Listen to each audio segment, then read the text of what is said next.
क्या आप जानते हैं कि हवन कुंड में आहुति डालते समय हम स्वाहा क्यों बोलते हैं? अगर आप ये एक शब्द न बोलें तो साक्षात त्रिदेव भी आपकी दी हुई आहुति नहीं खा सकते। आखिर कौन है ये देवी स्वाहा जिनके बिना पूरा का पूरा स्वर्ग भूख से तड़प कर मरने वाला था? ये ब्रह्मांड का वो समय था जब सृष्टि बस बनी ही थी। जरा कल्पना कीजिए, धरती पर हजारों ऋषि मुनि बैठे हैं, अग्नि की लपटें आसमान छू रही हैं, मंत्रों की गूंज से दिशाएं कांप रही हैं और हजारों किलो घी और अन्न आहुति दिया जा रहा है। लेकिन आसमान के ऊपर स्वर्ग में सन्नाटा पसरा था। देवराज इंद्र का मुकुट झुक गया था। देवताओं के चेहरों का चमकता हुआ तेज राख में बदल रहा था। धरती से दी जा रही करोड़ों आहुतियों में से एक निवाला भी देवताओं के होठों तक नहीं पहुंच रहा था। बिना अन्न और ऊर्जा के देवता तड़पने लगे, उनकी शक्तियां टूटने लगी और खूंखार असुरों ने स्वर्ग को घेरना शुरू कर दिया। ऐसा लगा जैसे देवताओं का अंत अब निश्चित है। भूख से कांपते और बिलखते हुए देवता दौड़े दौड़े त्रिदेवों के पास पहुंचे। उनके आंसू छलक पड़े। प्रभु, धरती पर आग जल रही है, इंसान अपना सब कुछ लुटा रहे हैं, पर हमारा पेट क्यों कट रहा है?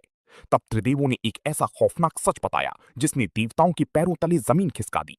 उन्होंने कहा, देवताओं, अग्नि के पास तुम्हारी आहुति को जलाने की ताकत तो है, लेकिन उसे तुम तक पहुंचाने का रास्ता नहीं है। अग्नि सिर्फ एक आग है, कोई डाकिया नहीं। अब एक ही रास्ता था। देवता रोते हुए 14 लोकों से भी ऊपर ब्रह्मांड के उस सर्वोच्च स्थान की ओर मुड़े, गोलोक, जहां स्वयं परम ब्रह्म श्री कृष्ण का वास है। भूखे प्यासे देवताओं ने आंसुओं से भीगी आंखों से उस आदि शक्ति की महा आराधना शुरू की। देवताओं की वो करुण चीख गोलोक तक पहुंची और तब गोलोक की उस असीम ऊर्जा से एक ऐसा प्रचंड विस्फोट हुआ कि स्वर्ग भी रोशन हो उठा।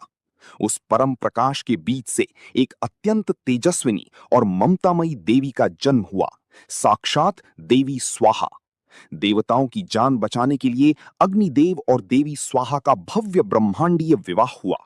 जब दोनों एक हुए तो गोलोक से परम ब्रह्म की एक ऐसी गूंज उठी जिसने ब्रह्मांड का संविधान लिख दिया। उद्घोष हुआ, आज से धरती पर जलने वाली कोई भी आग, कोई भी हवन तब तक अधूरा है जब तक इंसान आहुति देते हुए स्वाहा नहीं पुकारेगा। स्वाहा कोई साधारण शब्द नहीं है, ये वो ममतामयी मां है जो आग में जलते हुए उस अन्न को अपने आंचल में छिपाकर सीधे देवताओं के मुंह में निवाले की तरह डालती है। ये स्वर्ग का इकलौता पासवर्ड है, बिना इसके देवता आज भी भूखे रह जाएंगे। अगर देवी स्वाहा की इस त्याग और सनातन धर्म की इस अकल्पनीय रहस्य ने आपके दिल को छू लिया है, तो अपनी अगली आहुति से पहले कमेंट्स में पूरी श्रद्धा के साथ जय देवी स्वाहा जरूर लिखें। धन्यवाद।